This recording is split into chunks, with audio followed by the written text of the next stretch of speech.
puji Tuhan atau puji AI? Puji AI. Wah, cepat sekali. Anak-anak sekolah juga sekarang gurunya yang kesulitan di mana ngasih tugas.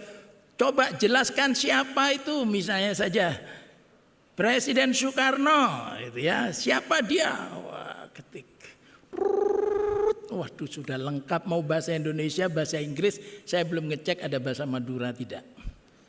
Saya belum cek AI bahasa Madura. Nah, Bapak Ibu saudara-saudara sekalian, dengan adanya fasilitas yang begitu luar biasa, mau mencari sesuatu, mau merencanakan sesuatu, mau penalaran sesuatu, mau pembelajaran. Ini memang 4 teknik dasar AI ya.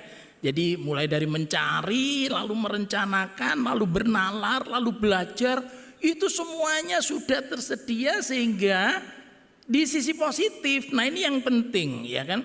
Semua yang Tuhan izinkan ada termasuk AI ini bersifat netral. Halo. Ini netral. Saya tidak berharap lalu kita berkata, Pak itu buruk Pak, enggak usah dipakai. Enggak. Atau Pak itu baik sekali Pak, ya jangan gunakan yang lain itu saja Pak. Ya juga tidak. Jadi itu netral. Netral itu seperti sebuah pisau. Tergantung tetap the man behind the gun. The man behind the gun. The gun itu, the gun bukan kelapa muda ya. Senjata itu netral. Tinggal siapa yang mau memakai. Kalau yang memakai itu adalah aparat keamanan, digunakan sebaik-baiknya untuk melindungi warga negara kita. Tapi digunakan oleh teroris bisa untuk menghancurkan. Nah sama, AI ini netral sehingga apa? Kita perlu mempelajari dampak positifnya apa. Dampak positifnya banyak. Membuat lebih efektif, lebih efisien, lebih kreatif. Saya mau mengajarkan misalnya ya tentang cara memasak rawon gitu ya. Wah itu langsung keluar tuh ya, di resep-resepnya gitu ya. Cuma enak apa enggak itu tergantung kembali kepada tangannya. Biasa tangan rawon apa enggak gitu ya. Gitu. Tapi kalau namanya resepnya itu sudah langsung keluar. Apakah resep masakan Padang gitu? Keluar. Rica-rica ayam keluar. Yang belum keluar tuh baunya. Ya enggak tahu nanti teknologi ke depan mungkin saja ya kan tiba-tiba baunya keluar. Wah enak ya. Belum makan sudah kenyang. Nah Bapak Ibu saudara-saudara sekalian, menjadi lebih efektif, efisien, kreatif dan produktif. Dulu sebelum AI ini saja, dulu ketika orang mau mengetik misalnya, mau mengetik 200 surat dengan alamat yang berbeda-beda, yang ngetiknya 200 kali ya kan, 200 kali. Ya, kalaupun itu ada karbon, ya judulnya apa alamatnya, ya tetap harus diketik 200 alamat. Isinya mungkin sama karena ada karbon. Ya, waktu itu duplikatnya. Nah, tapi kalau 200 surat ya lumayan kemeng ya kan bahasa Jawa ya. Nah, sekarang sudah pakai mail merge. Wah, enak sekali. Jadi 200 alamat taruh di sini, ini adalah suratnya. Lalu printer suruh kerja sendiri, set. Sudah sambil nge-mail printernya yang kerja sendiri. Jadi sebenarnya ini alat bantu yang sangat berguna untuk kehidupan kita menjadi lebih mudah menjalani hidup, lebih efisien, ya, lebih kreatif, lebih produktif. Tapi ada dampak negatifnya. Nah, karena kemudian AI ini begitu berkembang, digunakan untuk apa? Otomatisasi. Nah, terjadilah PHK ratusan ribuan orang. Kecuali orang-orang itu diperlengkapi dengan kemampuan untuk menjalankan mesin itu. Kalau tidak punya keahlian gitu ya pasti sudah tersingkir. Ini dampak negatifnya. Padahal di Indonesia kita tahu sumber daya manusia begitu limpah. Lalu gimana? Mau kemana mereka kalau seperti tadi yang Pak Hari katakan 13.000 buruh tekstil khususnya di Jawa Tengah di PHK. Ini berat. Tantangannya sangat berat. Perlu ada tambahan keahlian, keterampilan bagi putra-putri kita. Ya. Dan juga apa dampak negatifnya? Etika moral. Nah itu ketika saya tanya kemarin itu saya maaf ya saya sampaikan salah satu yang saya gunakan sebagai AI generatif adalah Copilot ya, saya pakai Copilot. Saya tanya diri saya sendiri, Petrus F. Setiadharma itu siapa? Gitu kan? Wah, keluar. Petrus S. Setiadharma adalah orang yang lahir di Madura. Keluar semua. Tapi ada yang keliru. Ada data yang keliru di situ. Yaitu berkaitan dengan kekristenan progresif, kata itu. Pengertian berkaitan itu bukan saya orang kekristenan progresif, bukan saya mengajar, memberikan panduan bagaimana menghadapi kekristenan progresif. Tapi di situ ditulisnya Petrus F. Setiadharma berkaitan dengan kekristenan progresif gitu. Waduh lah ini. Jadi berarti apa? Apa yang kita peroleh itu bergantung dari sejauh mana dia dapat data. Kalau dia dapat datanya dari sumber-sumber yang tidak benar, nyampainya kepada kita ya jadi hoax, jadi keliru, hati-hati. Makanya saya mau katakan, lihat ini tentang dampak negatifnya. Tidak kemudian karena AI begitu hebatnya, pengetahuan begitu canggihnya, kecerdasan buatan sudah semakin canggih, lalu kita tidak lagi ya mengandalkan akal budi kita, lalu pasrah bongkoan, pasrah sepenuhnya, seakan-akan ini tanpa batas. Hati-hati, ini cuma alat tetap buatan manusia. Tuhan izinkan manusia mengalami perkembangan ilmu pengetahuan begitu hebat, tapi tetap siapa orang yang ada di baliknya itu menentukan. Kalau misalnya ya ini pola pikir saya ya, jadi saya lihat ini ngambil data dari seluruh dunia. Segala tulisan semua artikel seluruh dunia. Nah, kalau dia dapatnya dari sumber-sumber yang keliru, dia ngambil begitu disampaikannya bisa keliru. Sehingga tugas kita apa? Ya kita khususnya generasi muda membanjiri dengan hal yang positif. Ya, dan ini mendorong kami hamba-hamba Tuhan untuk bukan hanya menjadi penikmat dari internet, tapi kami menjadi berkat di situ. Ayo kasih terus ya sesuatu yang positif. Jangan putus asa. Hidup ini penuh tantangan. Ya suamimu kerja gajinya dikit, yang mestinya untuk istri yang baru melahirkan malah dibikin judi online. Waduh gimana sampai suaminya dibakar ya. Waduh ini gimana ya. Lah karena istrinya katanya mengalami baby blues ya. Jadi baru melahirkan, suaminya diharapkan ternyata ketika dicek, loh di rekeningnya sudah habis. Gaji ke-13 sudah habis. Gaji ke-13 tidak besar. Cuma 2,8. Tinggal 800. Waduh, coba. Wah mungkin sudah memuncak Bapak Ibu ya. Nah kita mesti memberi. Dan ini pelayanan baru untuk gerejaku juga, membanjiri dunia media sosial itu dengan hal-hal positif. Bagaimana membangun keluarga rukun suami istri, bagaimana mengampuni kalau suami istri melakukan sesuatu yang menyakitkan hati, itu semua kita banjiri. Sehingga nanti ketika ada orang menanyakan di situ lewat AI itu, apa yang harus saya lakukan ketika suami saya selingkuh?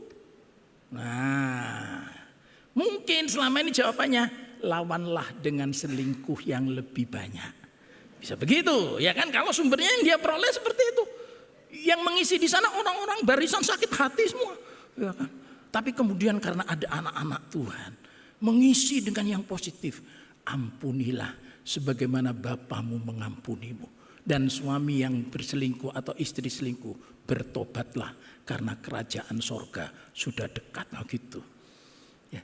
Jadi ini kembali tergantung orang yang ada di balik itu semua. Sehingga saya harapkan Bapak Ibu, ini teknologi ini sebenarnya tetap terbatas. Jangan dijadikan pengganti Tuhan. Halo anak-anak muda, belum apa-apa tidak berdoa langsung nanya, ya kan? Wah dapat tugas ini dari sekolah. Wah tidak pakai doa-doaan. Kalau dulu kan doa, Tuhan ini ada soal matematika. Tuhan kok sulit, beri saya hikmat seperti hikmat yang kau beri pada Daniel, hikmat yang kau beri pada Salomo, hikmat yang ada pada Yesus Kristus sendiri, berikan padaku supaya aku bisa mengerjakan soal yang sulit ini. Dulu itu begitu, bergumul doanya itu beneran. Kalau Tuhan tidak tolong saya tidak bisa jawab dan besok saya tidak lulus. Sekarang pertanyaan apa? Matematika, fisika, kayak apa soalnya? Tinggal taruh saja di situ, langsung keluar jawabannya lengkap dan accurate, akurat, tepat, benar 100%. Nah ini yang kita perlu waspadai. Waspadai apa? Jangan sampai kita mengabaikan potensi yang Tuhan beri. Apa Pak contoh sederhananya anak-anak kita ya. Dulu itu ketika kalkulator pertama kali muncul itu kan paling seneng ya. Kita paling seneng karena apa? 457 kali 825 bisa dibantu cepet ya. Tapi sekarang 4 tambah 5 piro ya ngangge kalkulator. Ya enggak? Berapa 4 tambah 5? Loh, berarti tambah bodoh. Enggak Pak, sudah ada alat. Iya saya bilang alat itu adalah untuk menolong kita melakukan sesuatu yang sulit. Itu tadi 452 kali 198. Itu pun kalau masih bisa dihitung-hitung. Nah gitu kan pakai cara-cara kuno itu ya.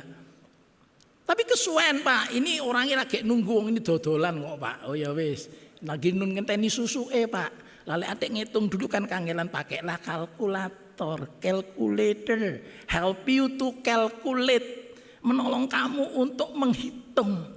Nah sekarang lawang 8 tambah 3, loh saya tanya orang berapa 8 tambah 3? Saya Pak kalkulatornya mana Pak? Loh.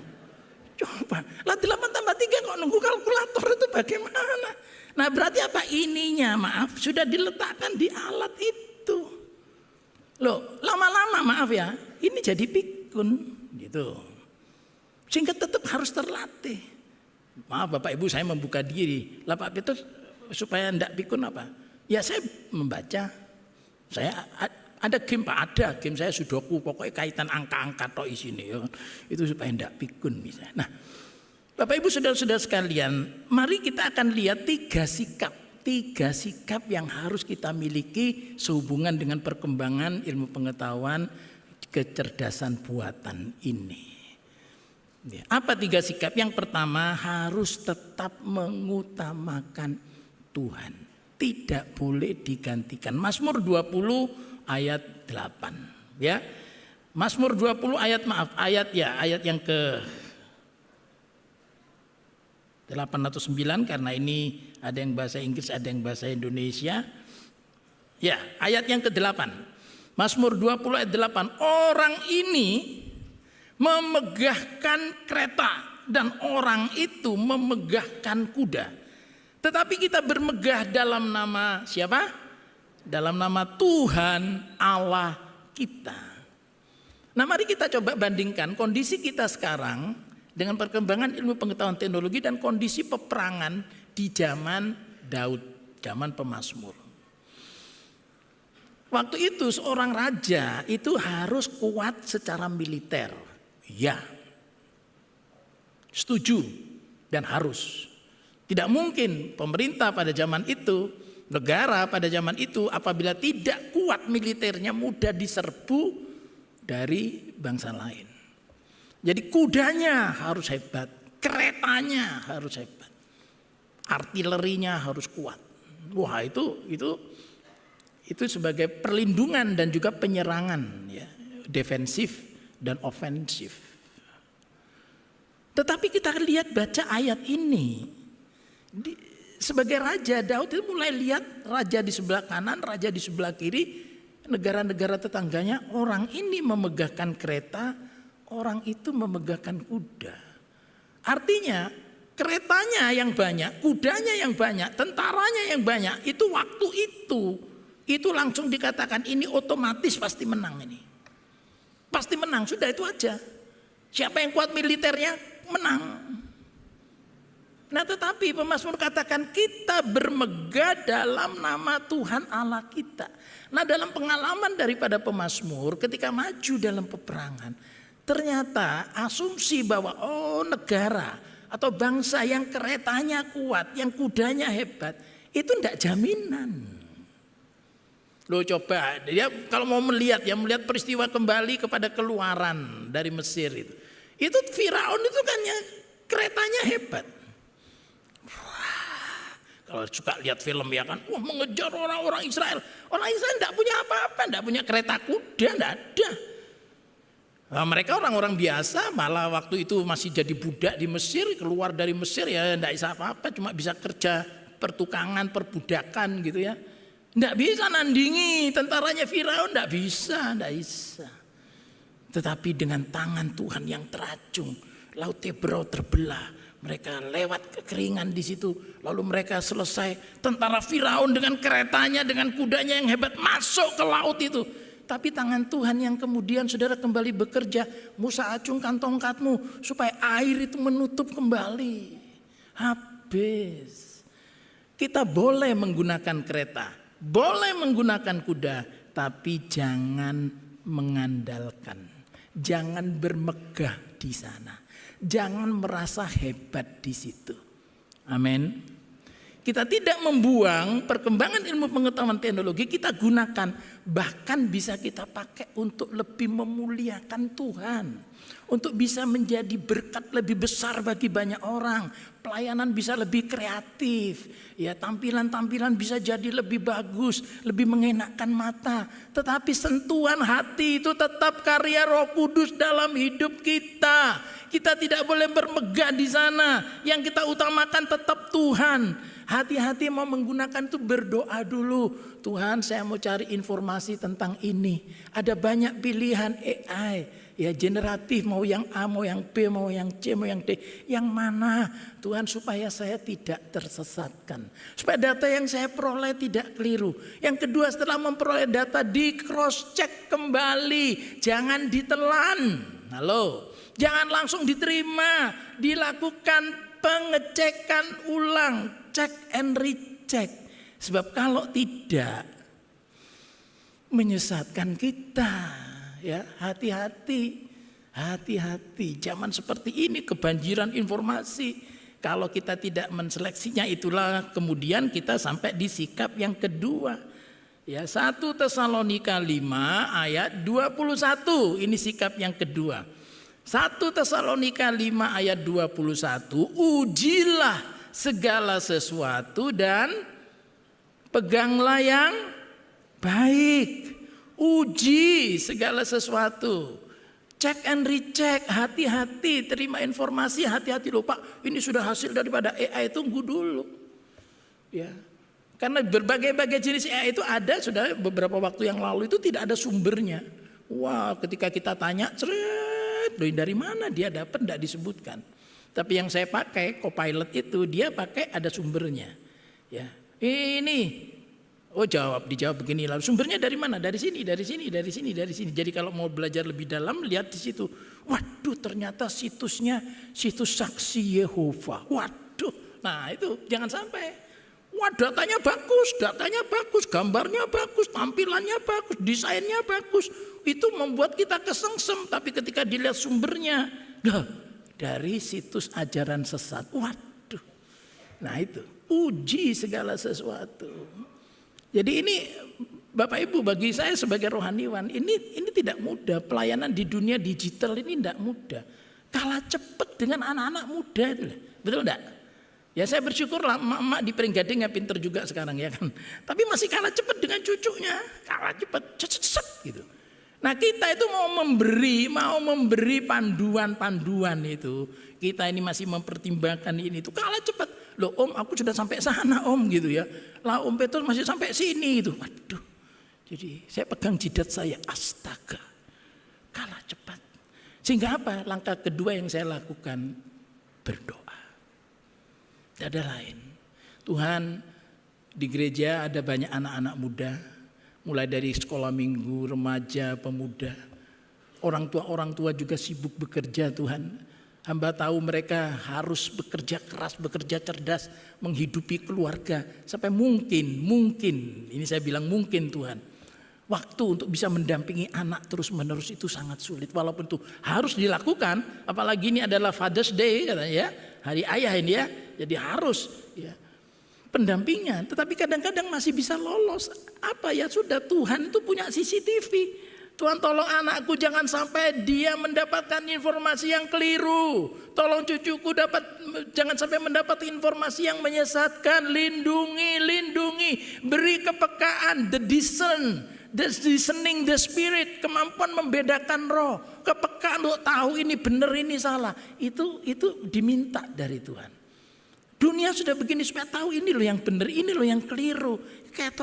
Kelihatannya tipis, garisnya tipis, sangat tipis. Kalau tidak hati-hati malah bisa kejerumus. Ujilah segala sesuatu, peganglah yang baik. Dan sikap yang ketiga adalah Markus 13 ayat 33. Hati-hatilah dan berjaga-jagalah, sebab kamu tidak tahu bila manakah waktunya tiba. Artinya apa? Dengan adanya perkembangan AI tadi itu, kemudian kita disibukkan, anak-anak kita disibukkan, cucu-cucu kita disibukkan dengan urusan itu terus karena asik kecanduan, kecanduan, fokusnya di situ terus, tidak pernah memikirkan nanti saya itu ketemu Tuhan setelah saya tinggalkan dunia ini. Tuhan Yesus mau datang, mikiri tentang dunia di seberang kematian, tidak sempat lagi. Karena apa yang dipikirkan cuma gimana jawab soal, gimana jawab tugas, gimana menyelesaikan ini, gimana kerjaan ini, begini terus. Bahasa Jawa itu umek, cuma urusan duniawi. Saya tidak katakan itu tidak boleh, itu harus dilakukan, tetapi kita harus seimbang. Di dunia yang sementara kita harus kerja keras, kerja cerdas, studi keras, belajar keras. Tapi jangan lupa kita di dunia ini hanya sementara. Dunia bukan Firdaus, katakan amin. Dunia ini tempat kita sementara, jalani, taklukkan bumi ini dengan hikmat, akal budi yang Tuhan beri. Tapi jangan lupa kita tidak selama-lamanya di dunia ini. Berikan waktu, sediakan waktu, alokasikan waktu baik bagi Bapak Ibu, bagi anak-anak kita. Memikirkan Tuhan, aku mau hidup menyenangkan-Mu.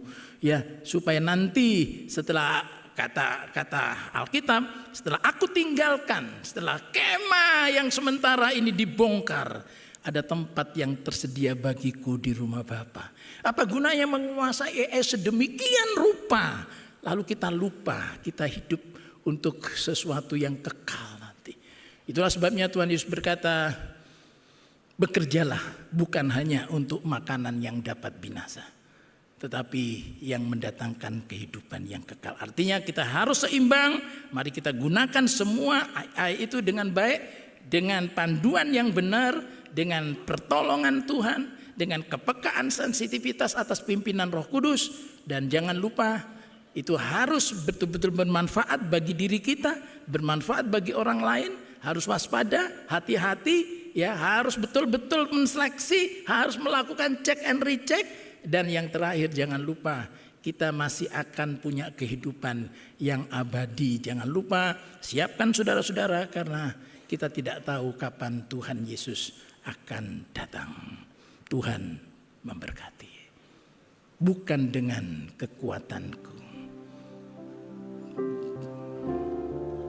Ku pandang wajah-Mu dan berseru, pertolongan datang dari-Mu. Peganglah tanganku, jangan lepaskan. Kaulah harapan dalam hidupku. Bukan dengan kekuatanku, dengan kekuatanku ku dapat jalani hidupku tanpa Tuhan. Tuhan yang di sampingku, ku tak mampu sendiri. Engkaulah kuatku yang menopangku. Ku pandang wajah-Mu dan berseru,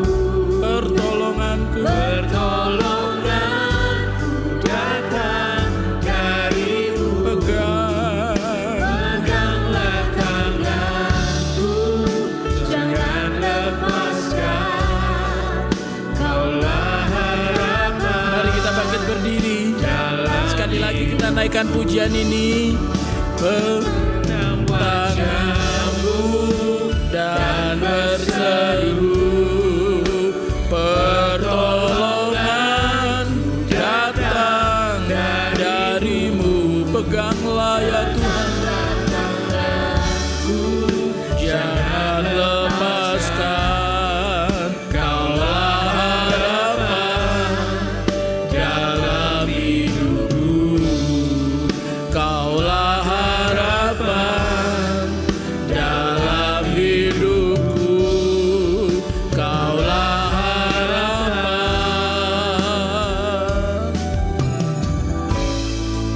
dalam hidupku. Haleluya. Terima kasih ya Tuhan, Engkau sendiri yang berfirman melalui Daniel bahwa akan ada pengetahuan yang semakin bertambah. Kami bersyukur, kami berterima kasih untuk berbagai kemajuan bagi kemanusiaan, menjadikan hidup ini lebih kreatif, hidup ini menjadi lebih efisien, lebih efektif, lebih produktif dan menjadi berkat. Tetapi di atas segalanya, biar kami tidak mengandalkan itu semua, kami tetap mengandalkan Engkau Allah yang kami panggil Bapa di dalam nama Tuhan Yesus Kristus. Engkaulah jawaban atas dunia ini, Engkaulah jawaban atas hidup kami, Engkaulah sumber segala yang kami perlu. Oleh sebab itu pegang tangan kami, pegang tangan anak-anak kami, pegang tangan cucu-cucu kami, lindungi mereka supaya tidak sampai mereka mendapat informasi yang keliru, mendapat informasi yang menyesatkan. Di dalam nama Tuhan Yesus Kristus, biarlah Roh Kudus yang ada dalam hidup kami, dalam kehidupan anak-anak dan cucu kami, adalah Roh Kudus yang senantiasa mengingatkan dan yang senantiasa membimbing, membawa kami semua kepada kebenaran. Terima kasih Bapa, dan sebaliknya pakai kami untuk kami juga dapat memberitahu kepada orang lain melalui panggilan hidup kami masing-masing, siapakah Yesus dan apakah yang telah Kau ajarkan dalam hidup kami, yaitu supaya kami saling mengasihi, yaitu supaya kami saling mengampuni, yaitu supaya kami saling menolong satu dengan yang lain. Terima kasih. Dan sekarang apabila ada anak-anak-Mu yang memiliki pergumulan dengan putra-putri mereka, kami berdoa di dalam nama Tuhan Yesus Kristus. Kami percaya anak-anak kami sesuai dengan janji firman-Mu adalah anak-anak dari orang benar, dan anak orang benar, keturunan orang benar itu diberkati oleh Tuhan. Apabila ada pergumulan apapun, Tuhan berikan kemenangan demi kemenangan. Berikan kesehatan kepada orang-orang tua yang harus terus mendampingi putra-putri mereka sampai mereka dapat terbang tinggi seperti Raja Wali mengatasi badai, dan mereka mampu terbang oleh pertolongan Tuhan karena Engkaulah induk Raja Wali itu. Engkau lindungi di bawah kepak sayap-Mu. Terima kasih Bapa. Saudara-saudara yang kekasih, setelah bersama-sama kita mengikuti ibadah pada pagi hari ini, sekarang mari kita menyerahkan hidup kita ke dalam tangan Tuhan dengan mengangkat kedua tangan kita. Bapak Ibu Saudara sekalian, setelah kita beribadah sekarang, terimalah berkat yang melimpah ruah yang turun dari tahta kasih Allah Bapa di dalam kuasa kemenangan dan kebenaran dari Yesus Kristus Tuhan kita, dan oleh persekutuan Roh Kudus menyertai saudara-saudara sekalian sampai Maranatha, Tuhan Yesus datang kembali dalam kemuliaannya. Haleluya. Amin.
Jemaat meninggalkan ruangan ini. Tuhan memberkati.